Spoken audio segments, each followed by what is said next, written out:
Bonjour à toutes et à tous, ravi de vous retrouver pour notre traditionnelle webconférence semestrielle pour ce premier semestre 2026, en ce mardi 7 juillet. Je vous présente tout de suite l'ordre du jour. On a décidé avec l'équipe de faire un sommaire en trois chapitres et un format de webconférence un peu dans l'esprit, dans lequel on a fait les 3 ou 4 dernières, c'est-à-dire plutôt un format très punchy, très efficace, très concentré, sur une trentaine, quarantaine de minutes grand maximum. Donc, je vous propose de commencer tout de suite. Alors, le premier chapitre s'appelle Actualité. Dans les faits, par rapport, comme d'habitude, à tous les échanges, les retours qu'on peut avoir, parfois avec moi directement, mais aussi avec toutes les équipes. En plus, j'ai eu l'occasion de voir absolument toute la gouvernance là, sur les dernières semaines. Et donc, du coup, on s'est dit que c'était pas inadapté, bien au contraire, d'avoir quelques minutes sur comment va le groupe. En tout cas, c'est le titre qu'on a choisi, mais plutôt pour vous partager un petit peu l'actualité du groupe, en dehors de notre côté très consanguin de l'activité de la transaction. Concernant Emeria, pour partir du haut vers le bas et parler de notre groupe. Emeria, j'en profite aussi pour les nouveaux collègues qui nous ont rejoints peut-être récemment et qui connaissent moins bien la maison que nous depuis bientôt une décennie. En Angleterre, Emeria en Angleterre, des activités d'administration de biens, transactions et locations qui se portent extrêmement bien. C'est un pays et ce sont des équipes qui tous les ans réalisent de très très belles années. C'est le cas du premier semestre 2026. On n'a pas évidemment un 7 juillet encore tous les chiffres complètement consolidés, mais bien sûr les tendances. Et donc, ces deux acquisitions qui sont les plus récentes à l'échelle de l'Europe, en Angleterre avec Firstport et Chesterton, sont vraiment une très très belle réussite. Et on a une Angleterre qui pèse très très lourd. Alors pas encore autant que la France, pour faire un peu de chauvinisme, mais c'est le deuxième plus gros pays derrière la France, et l'Angleterre se porte très très bien. Ensuite, le Benelux. Alors on dit Benelux, c'est principalement en Belgique, mais également au Luxembourg et aux Pays-Bas, mais principalement en Belgique. La Belgique se porte bien également sur l'ensemble de ses activités. On a toute la partie E7 qui est plutôt un petit peu éloignée de nos activités traditionnelles d'immobilier résidentiel avec les particuliers, mais qui se porte très très bien aussi, fait une très belle année, en tout cas très belle première mi-temps côté E7. L'Allemagne, avec notre collègue qui a bien souffert pendant 18-24 mois, mais qui a réussi à redresser l'Allemagne. Donc l'Allemagne repart aussi en croissance et a une bonne trajectoire. Et il reste parce que ça ne peut pas être que grand ciel bleu et soleil. Il reste la Suisse qui est encore en difficulté. Mais si on doit trouver un tout petit peu de positif dans cette difficulté, c'est que la Suisse est aujourd'hui le plus petit des pays européens. Donc voilà, c'est évidemment pas une bonne nouvelle que la Suisse soit en difficulté. C'est pas une nouvelle tout court d'ailleurs, ça fait quelques temps maintenant.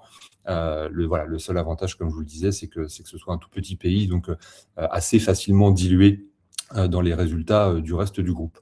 Ce qui nous ramène à la France et donc plus particulièrement à Foncia, les activités d'administration de biens dans lesquelles j'intègre la partie développement, gestion locatif et location, avec pour cette année 2026 ma double casquette. Donc vous donnez aussi de la visibilité là-dessus.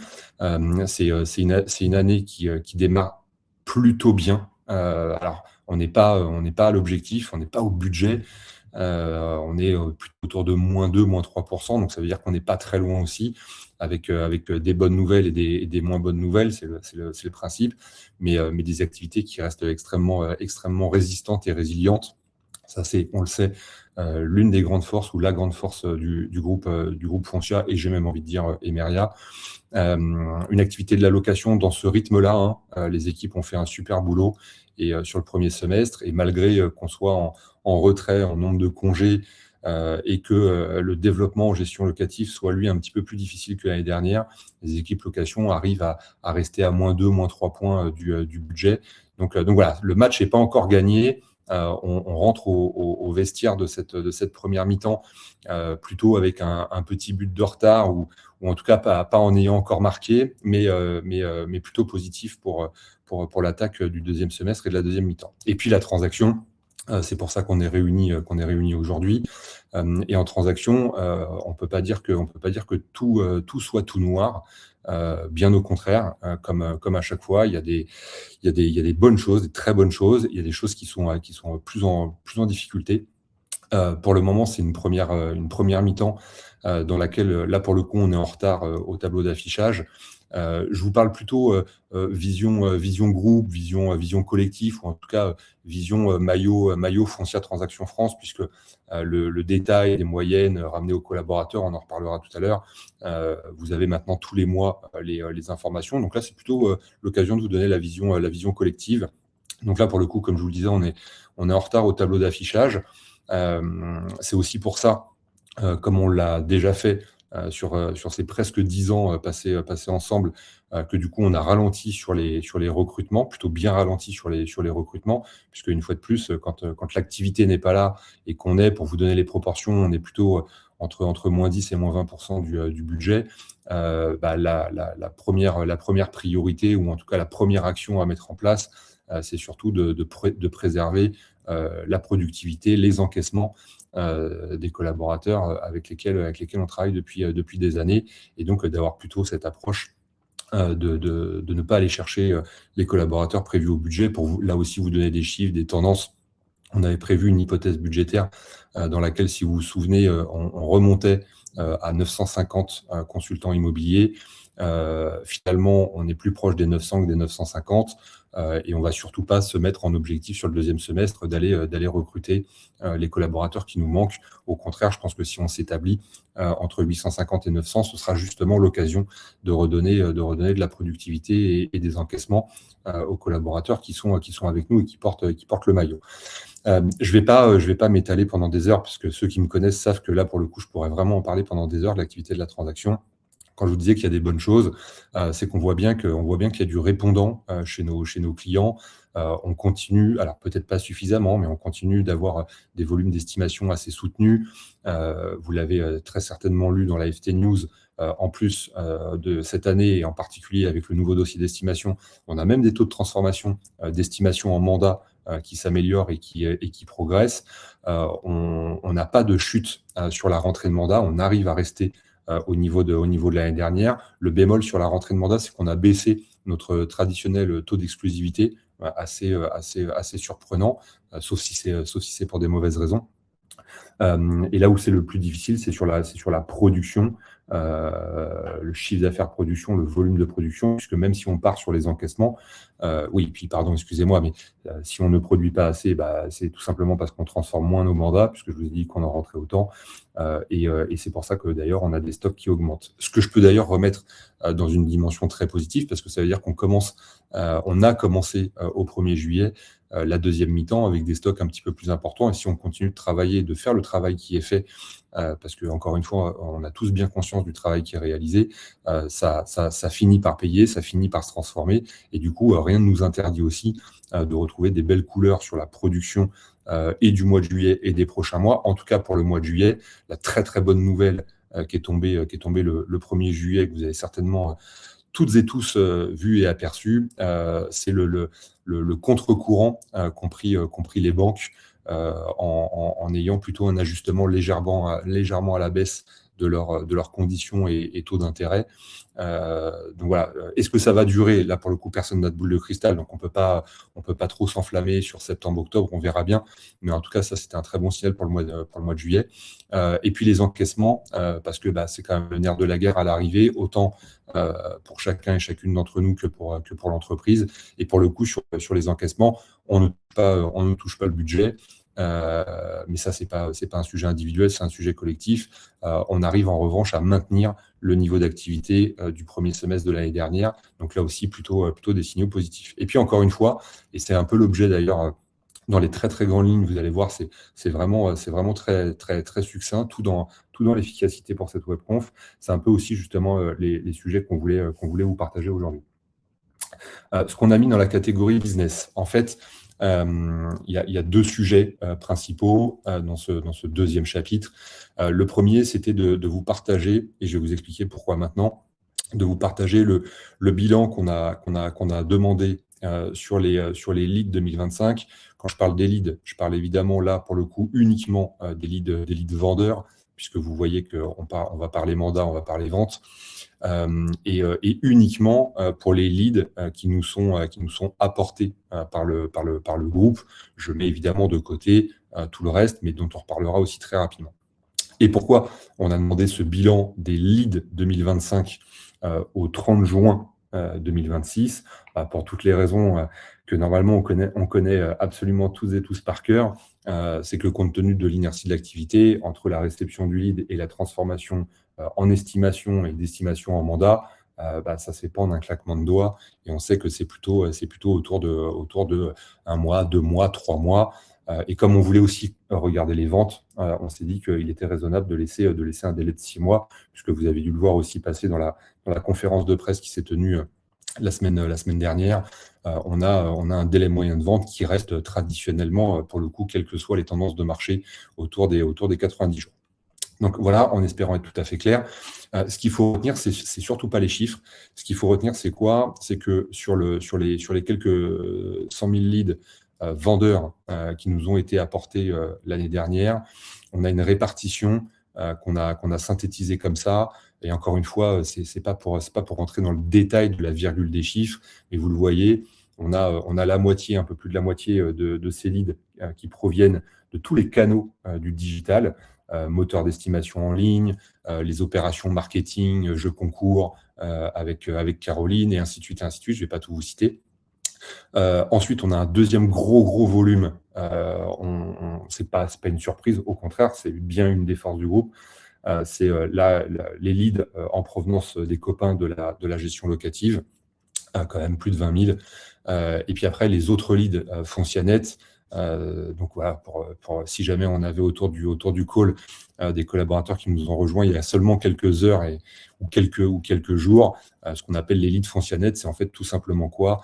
C'est tous les apports d'affaires et les recommandations qui sont faites entre les collaborateurs. Ça peut être de la transaction vers la transaction, ça peut être des équipes copro, des équipes comptables vers les équipes de la transaction, et puis aussi et presque, j'ai envie de dire aussi et surtout, les équipes de conseillers clientèle d'Elisabeth Valin, qui eux, pour le coup, sont en croissance très, très importante, puisque, vous le voyez, on va parler transformation et mandat, enfin mandat et vente, mais on a une activité de la part des conseillers clientèle, et je parle d'activité en transformation, qui, à la fin du premier semestre 2026, est supérieure à l'ensemble de l'année 2025.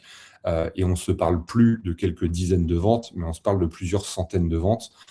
Et donc, on tirera le trait à la fin de l'année, mais on va vraisemblablement être autour des 500 ventes réalisées avec nos conseillers clientèle. Pourquoi je vous partage tout ça ?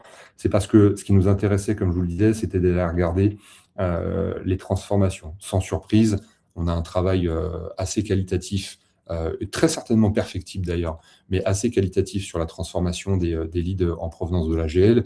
Attention, quand je dis qu'on peut assurément progresser, on a tous conscience qu'on ne fera jamais 100% de transformation, puisqu'à l'intérieur de ça, il y a aussi toutes les demandes d'estimation qui ne donnent pas lieu et qui, a priori, ne donneront pas lieu, au moins sur les 10 prochaines années, à une vente.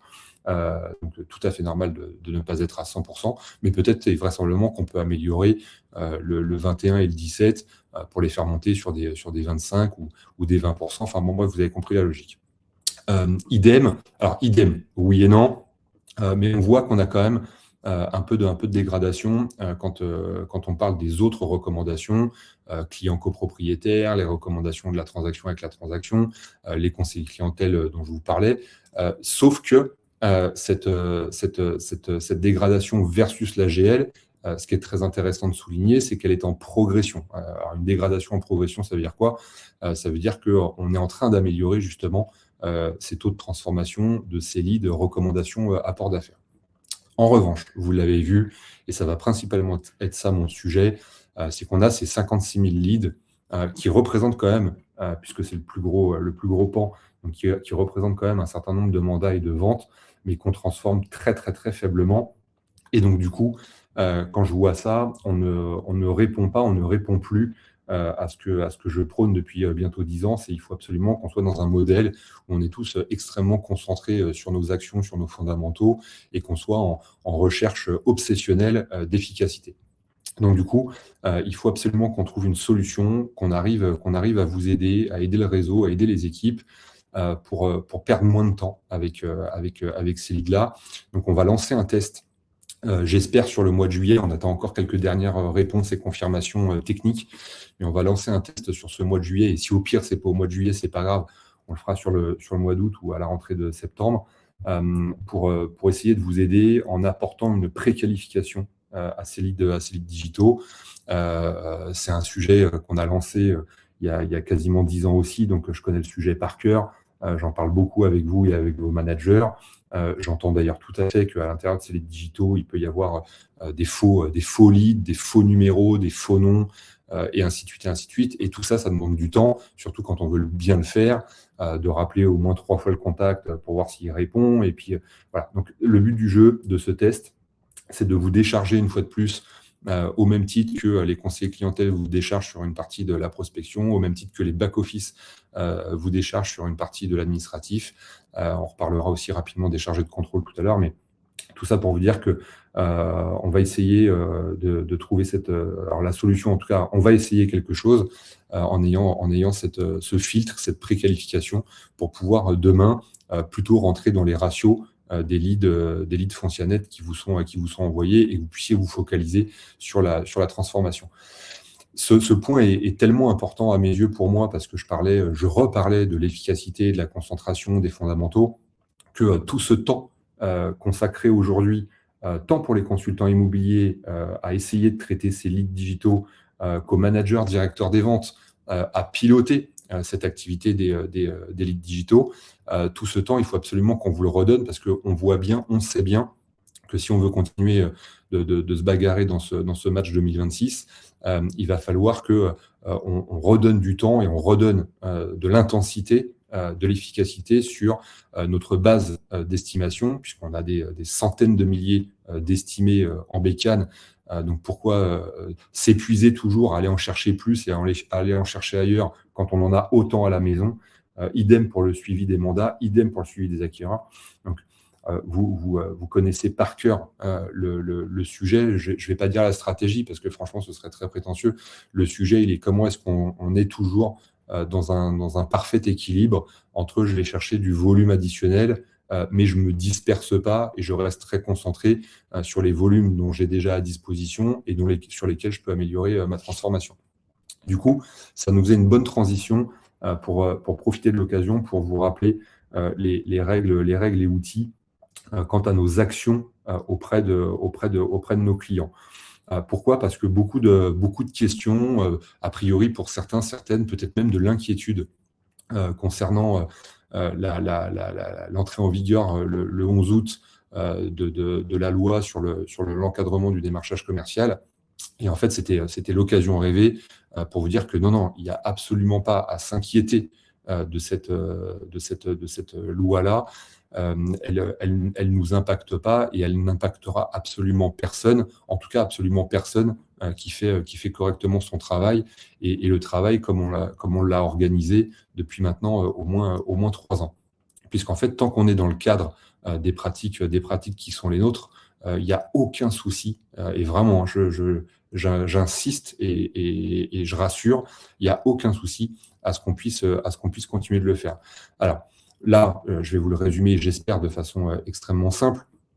Quand on parle de ça, ça veut dire quoi ? Ça veut dire que, en fait, bonne nouvelle, est-ce que aujourd'hui, même si les conseillers clientèle le font, et qu'eux, ils sont dédiés à ça et qu'ils nous aident à ça, est-ce que aujourd'hui, le 7 juillet, je continue d'avoir le droit de contacter les copropriétaires Foncia que je peux retrouver dans l'IDIMO quand mon manager m'ouvre les 72 heures de fenêtre de tir pour pouvoir les contacter? La réponse, c'est oui, aujourd'hui, le 7 juillet, et la réponse, c'est oui, demain, le 12 août. Puisque en fait, on n'est pas du tout concerné par l'encadrement du démarchage commercial. On parlera très brièvement tout à l'heure des prétextes d'appel, des scripts. Mais on est sur des clients Foncia et l'IDIMO a été pensé comme ça. Je vous l'avais déjà dit, c'est pour ça qu'on a demandé ce développement à la DSI de cet outil interne. Il a été pensé pour ça, comme ça, parce que tant qu'on n'est pas en train de contacter un client qui nous a explicitement demandé à ne pas être contacté, et donc c'est pour ça que dans le rappel des interdictions, vous verrez que ce qui est interdit, mais pas le 11 août, pas le 12 août, ce qui est interdit depuis des années, c'est d'avoir des bases Excel ou autres en parallèle de ce qui existe sur l'IDIMO ou sur Millennium. Ce qui est interdit, ce qui peut être interdit, je vais quand même revenir sur le sujet, c'est tout ce qui est campagne d'emailing sauvage, campagne de SMS, et pour certains contacts, je vais y revenir aussi, on déconseille évidemment, pour ne pas dire on interdit, de laisser des messages vocaux. Parce que en fait, dans l'IDIMO, le choix qu'on a fait, c'est à la fois de vous mettre à disposition les copropriétaires qui ont explicitement donné leur accord, leur fameux consentement, pour qu'ils puissent être contactés. Et ça, vous les reconnaissez très facilement, puisque dans l'IDIMO, ils vont avoir à la fois leur numéro de téléphone et à la fois leur adresse mail. Mais on a aussi fait le choix de déverser les clients copropriétaires qui ne se sont pas exprimés, donc on ne sait pas dire s'ils sont consentants ou non consentants à ce qu'on les appelle, en sachant que le consentement, j'espère être clair, le consentement, il repose sur la notion de démarchage commercial. Je vais y revenir après en parlant des scripts, c'est pas du tout notre approche. Appeler nos copropriétaires pour les informer que dans leur copropriété, il y a un nouvel appartement à vendre et qu'on préfère les prévenir en avant-première, avant que ce soit sur le marché, parce qu'ils ont peut-être de la famille, un ami, un voisin, un collègue de bureau qui serait intéressé et justement ils attendent cette opportunité. En général, pour à peu près 8 ou 9 sur 10 d'entre eux, c'est au contraire ce qu'ils attendent. Ils ont plutôt tendance à nous dire merci. On n'est pas du tout dans le démarchage commercial, on est dans la relation client et on est dans la transmission d'informations. Il n'y a aucun souci. Et puis, ce qu'il n'y a pas dans l'IDIMO, c'est ceux effectivement qui ont demandé expressément à ne pas être contactés parce que on préfère ne pas prendre le risque de les appeler, même pour les informer et pour la relation commerciale, parce qu'ils sont une minorité et qu'au marketing, les équipes sont en train de faire un travail incroyable. Ils ont plus que quadruplé le volume de clients qui ont explicitement donné leur consentement. Ils continuent le travail et on arrivera très rapidement, très prochainement, à un volume de clients de peut-être 80%, 90% qui nous auront donné leur consentement. Et puis, on va pas prendre le risque d'aller déranger les 10 ou 20% qui, eux, ont demandé à ne pas être contactés, même si, encore une fois, j'insiste, on n'est pas sous le couvert du démarchage commercial. Encore une fois, tant qu'on ne les appelle pas pour leur expliquer qu'on a une offre avec un partenaire à nous et que du coup, on voudrait leur vendre l'offre de notre partenaire, puisqu'on reste dans la relation foncière, dans la relation client et pas dans le démarchage commercial. Du coup, c'est encore plus évident pour tous nos clients sous mandat, sous compromis, puisque là, c'est exactement comme les leads digitaux. Tous les consentements sont recueillis soit au travers des formulaires, soit au travers des contrats. Et après, il y a les acquéreurs et les estimés, parce que par définition, les acquéreurs, en tout cas jusqu'à temps qu'ils signent le compromis avec nous, ils n'ont pas de contrat de relation avec nous, donc on n'a pas explicitement recueilli leur consentement, sauf quand on a créé la fiche dans Millennium. Et là, la bonne nouvelle, c'est que par défaut, puisque c'est l'acquéreur qui nous demande à être rappelé si on a quelque chose à lui proposer, et que c'est le client qui nous a demandé son estimation pour les vendeurs, on est par défaut sur des consentements à oui.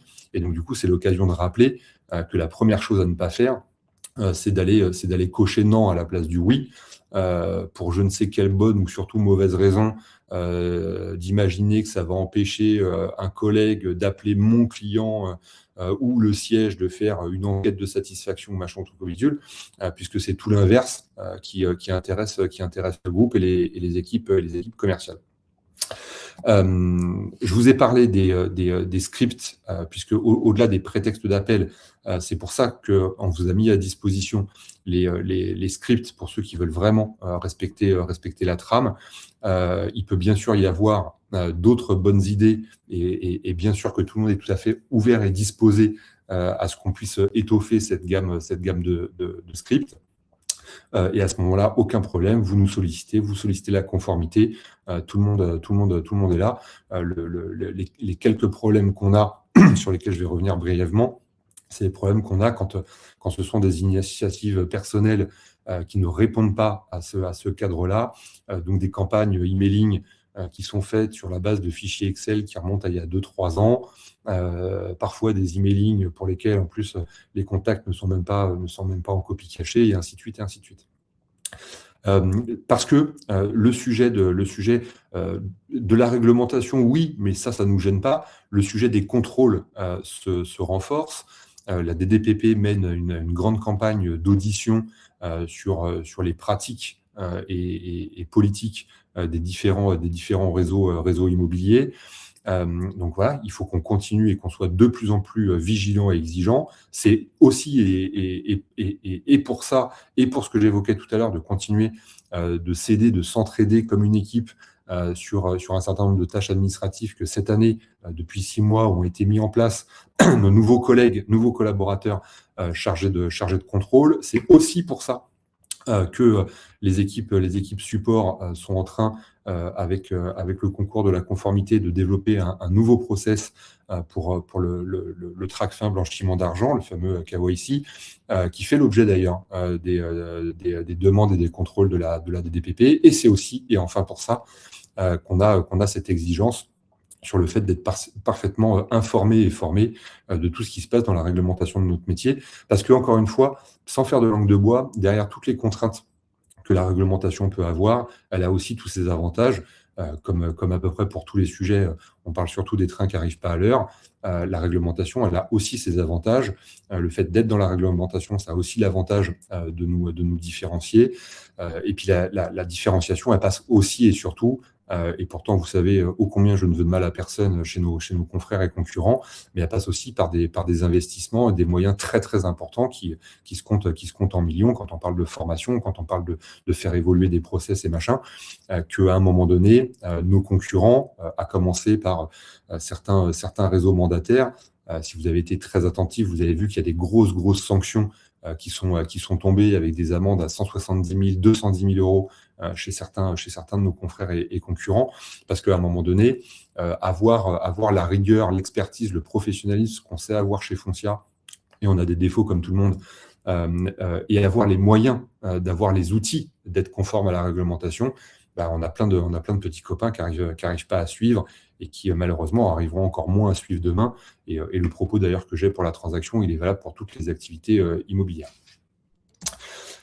Troisième et dernier chapitre, évidemment c'est logique, on se parle d'efficacité, on se parle de lead, on se parle de réglementation, c'est le chapitre du marketing. On fait ce qu'on dit, on dit ce qu'on fait, on dit ce qu'on fait, on fait ce qu'on dit, hein, rien n'a changé. On vous a mis à contribution une nouvelle fois, c'est maintenant même devenu plutôt une habitude. Et donc la moindre des choses quand on réalise une enquête, c'est d'en faire une restitution. Je vais forcément particulièrement remercier les 509 répondants, puisque vers à moitié plein, ça veut dire qu'on a un collaborateur sur deux, un peu moins d'un collaborateur sur deux, qui s'est prêté au jeu, livré à l'exercice, qui s'est intéressé au sujet. Donc un grand merci à vous, parce que là aussi, ça fait 10 ans qu'on construit nos outils, nos projets, nos décisions exactement de la même façon. C'est pas des gens qui connaissent pas le métier et qui travaillent sur des fichiers Excel dans des bureaux avec des PowerPoint à la Défense ou ailleurs. Et donc ça contribue à toutes ces réflexions et décisions. Verre à moitié vide, c'est dommage. À la rentrée, je vous le redirai bien sûr, mais à la rentrée, vous savez qu'on aura, comme tous les ans, l'enquête collaborateur. L'année dernière, on avait fait 82% de participation. C'était top, ou en tout cas vraiment bien. Sur tout ce qui est conformité, cybersécurité, on est toujours entre 80 et 90%. De temps en temps, on fait un petit 80-91%. Je pense que ça c'est important, ça c'est représentatif. Et puis encore une fois, de s'intéresser et d'être acteur et contributeur de ce qui se passe.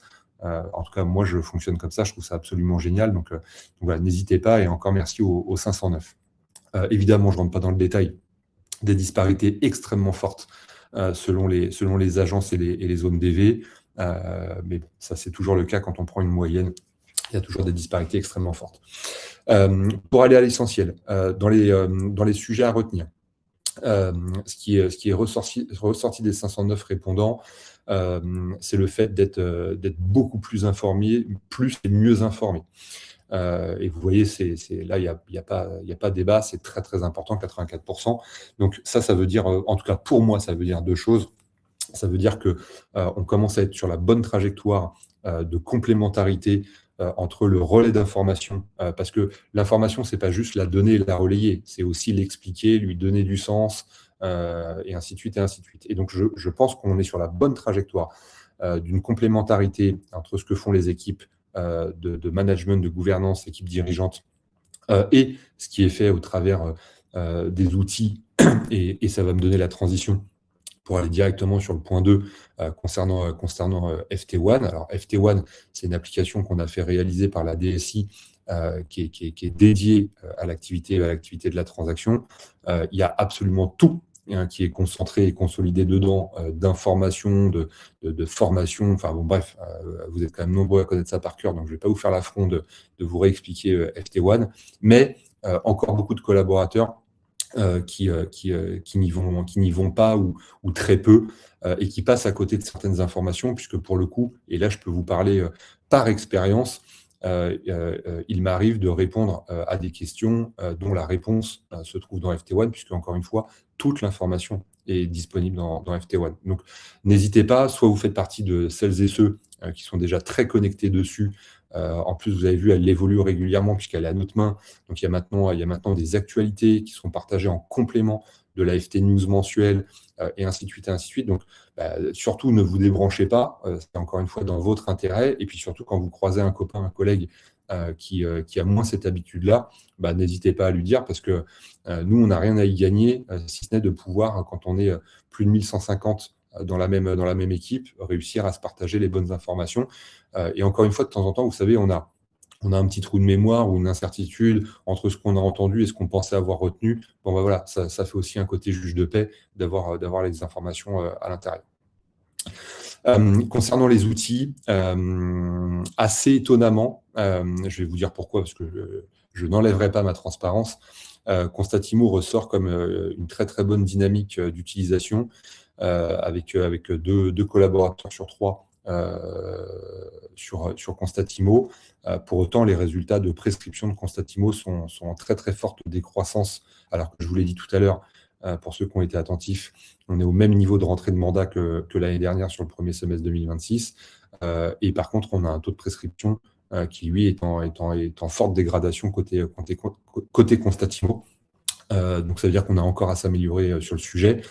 Là où on a encore plus à s'améliorer, mais c'est un outil qui n'a pas 10 ans, qui bouscule un peu les habitudes. Il n'y a qu'à voir ceux qui s'en sont saisis, les résultats qui sont réalisés, mais en tout cas, il y a une vraie sous-utilisation de Squarimo. Et puis, dans le très, très positif, très, très belle adhésion, gros succès sur toutes nos prestations de services My Photo Agency, alors particulièrement le Shooting Pro, mais on le voit aussi sur les visites virtuelles Matterport, sur les nouveaux modules de home staging virtuel. Bon, bref, du top. Une super adhésion, vous l'avez vu aussi dans les articles de FT News sur le dossier d'estimation, et ça continue de progresser.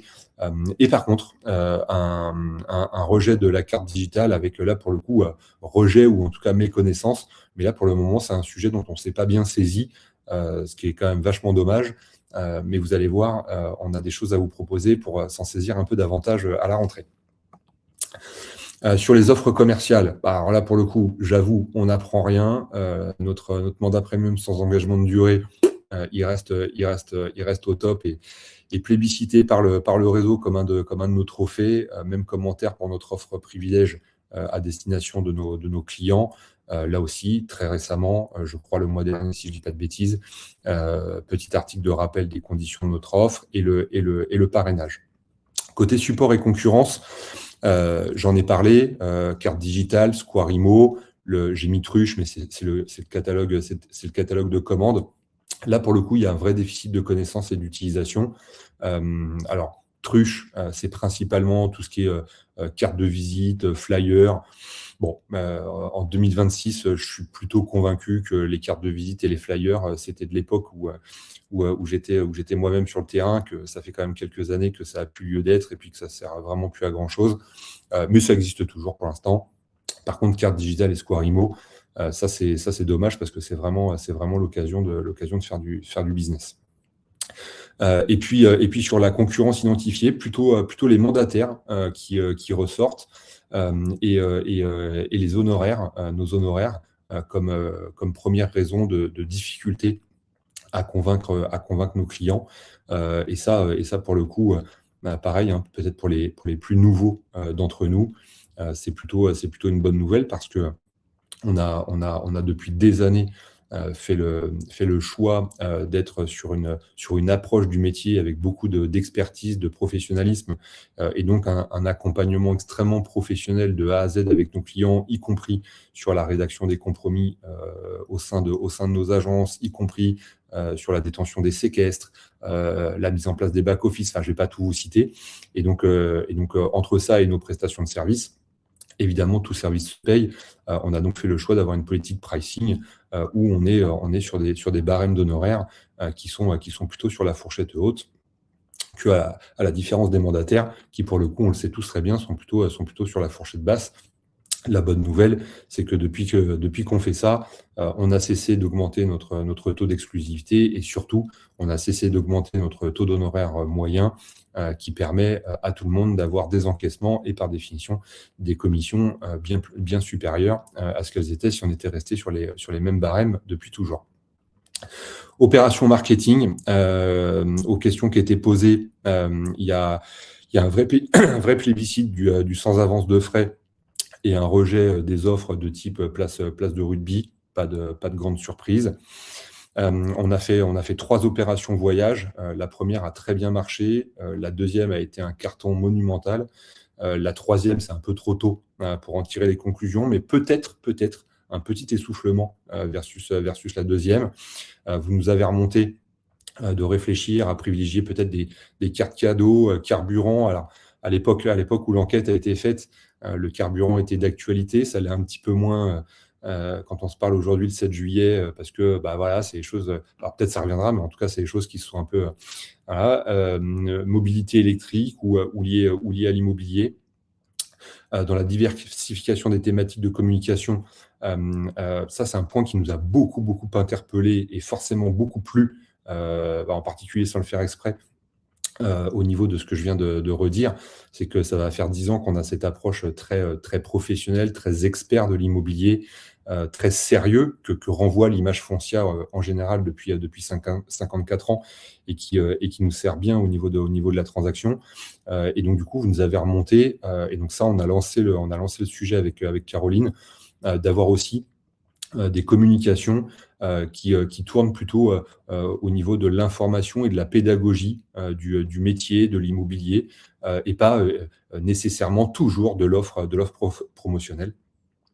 Et enfin, septembre, le mois de septembre, la rentrée, que vous avez remonté de façon très significative avec le mois de janvier et le printemps derrière, comme étant les périodes de l'année où prendre la parole. Et donc, du coup, bien sûr, on vous donne tout le détail tranquillement au retour de vacances, que j'espère pour la plupart d'entre nous et que j'espère bonne pour la plupart d'entre nous. Mais on va lancer une nouvelle opération commerciale marketing à la rentrée de septembre. On va effectivement en profiter pour sortir du jeu concours où on gagne des voyages.